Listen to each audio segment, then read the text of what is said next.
Hello বন্ধুরা, আসসালামু আলাইকুম। ভিডিওতে এই সিঙ্গারা আর পেঁয়াজ দেখে গিয়েও কিন্তু লোভ লাগিও না, তাহলে কিন্তু আমার পেট ফুলে যাবে। আজকে তোমাদের সাথে সুন্দর একটা ব্লগ ভিডিও শেয়ার করব। দেখতে হলে অবশ্যই পাশে থাকুন শেষ পর্যন্ত। দিন চলে গিয়েছিলাম হচ্ছে মায়ের বাড়ি। আজ আমার মায়ের বাড়ি ভরপুর, সবাই বেড়াতে এসেছে। ৩ জামাই এক জায়গায় হয়েছে। আমার আম্মু তো অনেক বেশি খুশি। তো রান্না বান্না করতে অনেক বেশি ব্যস্ত, জামাইদেরকে কি খাওয়াবে সেজন্য পাগল হয়ে গেছে। আজ তার বাড়ি পুরো ভরপুর, ৩ জামাই এক জায়গা হয়েছে। অনেকদিন মনোমালিন্যের কারণে ৩ জামাই এক জায়গা করতে পারেনি। আজ সবাই এক জায়গা হয়েছে বলে বিশেষ করে অনেক খুশি। বিশেষ করে আমি গিয়েছি বলেই অনেক খুশি সে। মাংস রান্না করবে, তাই আমাকে বলল মাংসটা ধুয়ে এনে দেওয়া। আর আমি তো কাজের মানুষ, আমি কাজ করতে অনেক বেশি ভালোবাসি, তাই দৌড়ে চলে এলাম মাংস ধোয়ার জন্য। আর কাজে হেল্প করতে আমার কাছে কিন্তু ভালোই লাগে। আমার পাকনা বুড়িটা কেবল ঘুম থেকে উঠে এসেছে। যেহেতু আমি ভিডিও করতেছি, আমার সামনাসামনি দেখেন কেমন করতেছে। আর এই যে আমি মাংস ধুয়ে রান্নাঘরে দিয়ে গেলাম, আম্মু আর দাদি মিলে রান্না করতেছে। আর আমার এই যে ছোট বোন, সে হচ্ছে বড়ই পারবে। এর এই যে হচ্ছে ২ জামাই, আর এক জামাই হচ্ছে ঘরে আছে।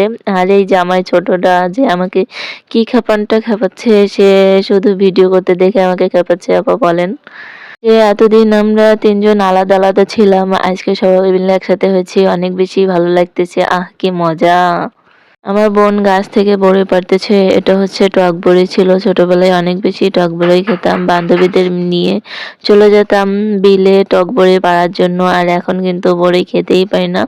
কোনো টক জিনিসই খেতে পারি না। আমার মতো কার কার এরকম অবস্থা হয়েছে, না খেতে না খেতে এরকম একটা অবস্থা হয়ে গেছে। এই যে আম্মু রান্না করতেছে, সবকিছু গোছানো গোছানো কমপ্লিট।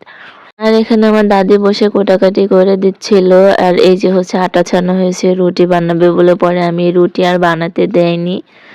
সে একটু সকাল সকাল নাস্তা বানাতে গিয়েছিল। সকালে সবাইকে চা দিয়ে তারপর হচ্ছে রান্না বসাই দিয়েছিল। এই যে আমি বসে বসে বিস্কুট খাচ্ছিলাম আর একটু ভিডিও করে নিচ্ছিলাম। বিস্কুট খাবো তা তোমাদের সাথে শেয়ার করবো না, তা কি করে হয়। আর কর্তাবাবু দুপুর ১২টার সময় আমার গায়ে কোট গায়ে দিয়ে দিচ্ছে, এটা কোনো কথা? আমার ঘরে বসে হচ্ছে আমার মেয়ে মজো খাচ্ছিল আর মাংস কষা খাচ্ছিল। সে মাংস কষা খেতে অনেক বেশি পছন্দ করে।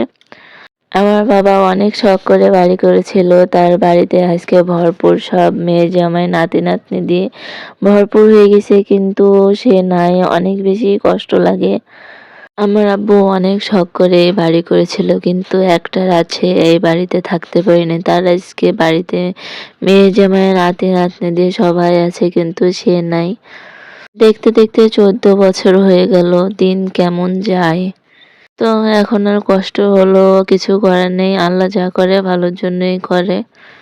আজ দিতে দিতে অনেক বেশি মন খারাপ হয়ে গেল। থাক, মন খারাপ আর করবো না। এদিকে আম্মুর রান্না হয়ে গেছে প্রায়, ডাল রান্না হয়ে গেছে, মাংস রান্না হয়ে গেছে। আম্মু হচ্ছে মুড়ো ঘন্ট রান্না করেছিল। আর এই বাড়ির ৩ জামাই শালাবাবুকে দিয়ে বসে গাছ থেকে ডাব পাড়ায়, তারপরে ডাব খাচ্ছিল। এখানে অনেকগুলো ডাব পেড়ে সবগুলো ডাবের পানি এই জগে রাখছিল। আর এই যে নারকেলগুলোর এই সরগুলোর মানে উঠায় উঠায় সব পানিতে দিয়ে রাখতেছিল। সবাই মিলে অনেক বেশি মজা করেছি, কিন্তু মজার মধ্যেও কিন্তু অনেক বেশি কষ্ট ছিল। কষ্টটা কাউকে বুঝতে দিইনি।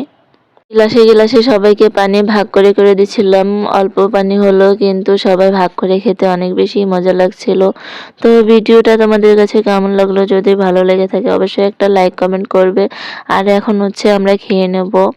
সবাই ভালো থাকবে, সুস্থ থাকবে, নিজের প্রতি যত্নশীল হবে আর নিজের কাজের প্রতি যত্নশীল হবে।